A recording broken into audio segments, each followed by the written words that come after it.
You guys, welcome back to the channel. Today we are looking at the NBA playoffs if they started today. So let's get started and let's keep intro. So we'll start with the East, and first off we have the number 1 seed 76ers play the number 8 seed Charlotte Hornets.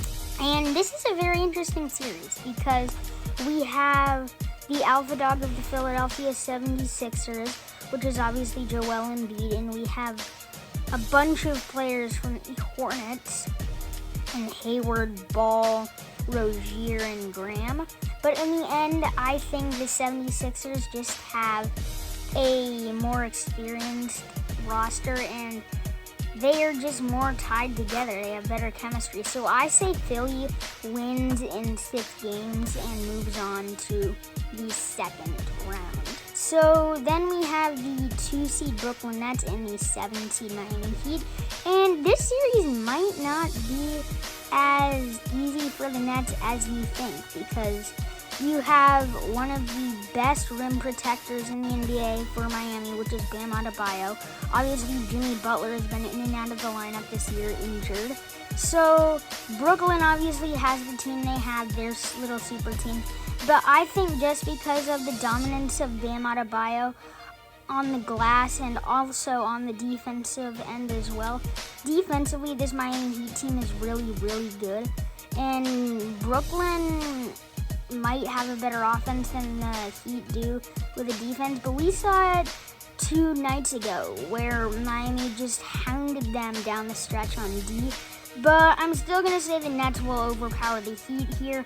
So I say the Nets win in 7 games and go to the second round on Miami. Next, we have the 3 seed Bucks and the 6 seed Knicks. The Knicks are a very defensive-minded team, and the Bucks are another defensive-minded team.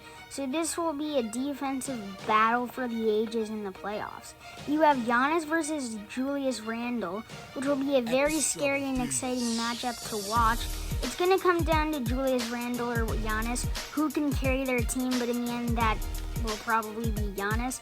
So I say the Bucks win in 5 here and knock out the young New York Knicks. And last but not least in the East, the 4 and 5 seed matchup, the 4 seed Atlanta Hawks and the 5 seed Boston Celtics. And this comes down to 2 great players, Jason Tatum and Trae Young. Although the power of Trae Young's 3-pointers are insane, but also don't forget Jason, as he was in the NBA 3-point shootout. So this is going to be a battle of long-distance shots, as we have some great snipers from both teams. Like on the Celtics, we have Kimba, Tatum, and Brown, and we have Bogdanovich and Young on the Hawks. But I think this will be a 7-game series, and Atlanta will win, but slightly. They'll only win by 3 or 4 points. Moving on to the West, we have the 1 seed Utah Jazz and the 8 seed Memphis Grizzlies. This one will be a battle for the ages, as we have Ja Morant trying to carry his team as sort of a We Believe Warriors story. But the power of the Utah Jazz will be stronger. Remember, they have some 3-point snipers along with some defensive players like Rudy Gobert.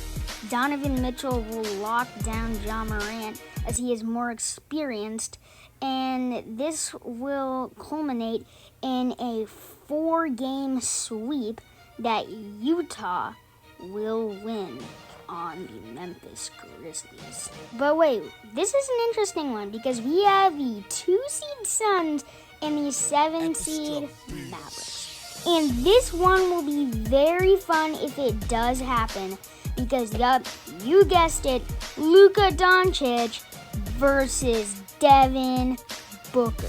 And look, this matchup is fun to watch. We have Luka, an amazing 3-point shooter and ball creator, along with Devin Booker, And when you put Chris Paul and Kristaps Porzingis in the mix and some other players, it all comes down to who's going to have more depth. And in the end, that is the Phoenix Suns. And Phoenix will win in 6 games to Dallas. We also have the 3-seed LA Clippers and the 6-seed Portland Trailblazers. Now this one is interesting because we have a rivalry going on. It's Damian Lillard versus Paul George and Patrick Beverley. All you homies remember what happened in the bubble last season. But in the end, I give this one to the LA Clippers just because of how much depth they have. Also that they are the 3 seed and the Blazers are the 6 seed. Even though Dame will come out strong and hot, I give this one to the LA Clippers. And I say that the Clips will win in 6. And that is a pretty fair prediction, I think, on my part. I'm not biased to the Blazers. And last but not least, the 4-seed Denver Nuggets and the 5-seed LA Lakers. Although I think the Lakers will win this one actually as an upset, even though that the Lakers are probably considered the better team. And this one is the most apparent to have an upset, as the Lakers will have AD and LeBron back. And the Nuggets don't have Jamal Murray now, so I think the LA Lakers will win this one in 7.